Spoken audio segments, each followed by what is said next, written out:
Šodien Briselē notiek vairāku jaunu modeļu prezentāciju no Toyotas un Lexus.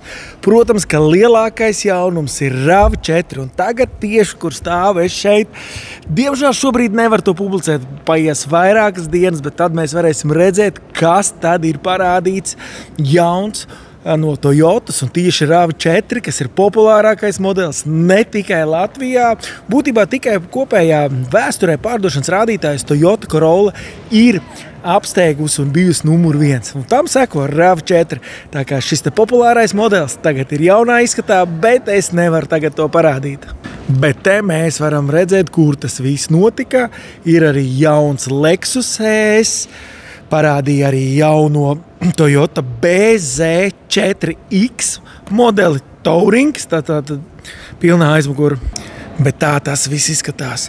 Corolla Cross, to gan jau var redzēt iauto.lv. Te sēdē žurnālisti no Eiropas. Vairākas dienas jau parasti tāda pasākuma notiek.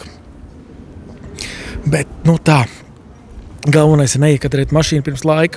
Varu parādīt tikai uzrakstu. Bet Corolla Cross gan es varu parādīt, un tad te mēs redzam, ir tāda tā kā boksi uztaisīti, kur ir perfekta gaisma, un tur attiecīgi stāv konkrētais modelis. Corolla Cross jau tu vari lasīt auto, skatīties video, visi safotografēts. Vienīgais, kam nav embargo.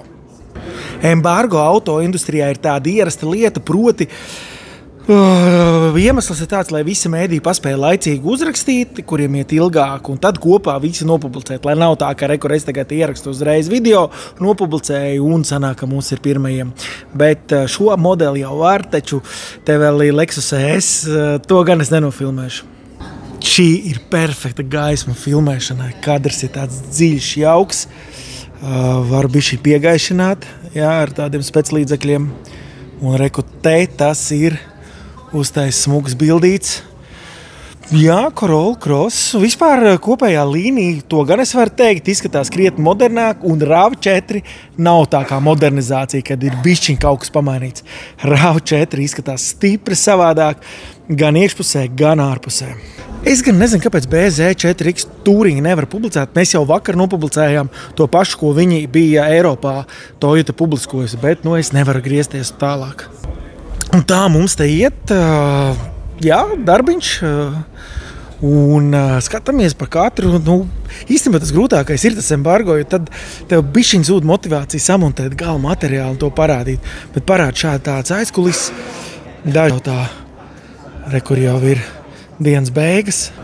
Un tur, kur sākām, tur arī šodien beigsim. Tāda mums bija diena un turpinam filmēt. Ak jā, un atceries piesakot iauto.lv un paldies par laiku!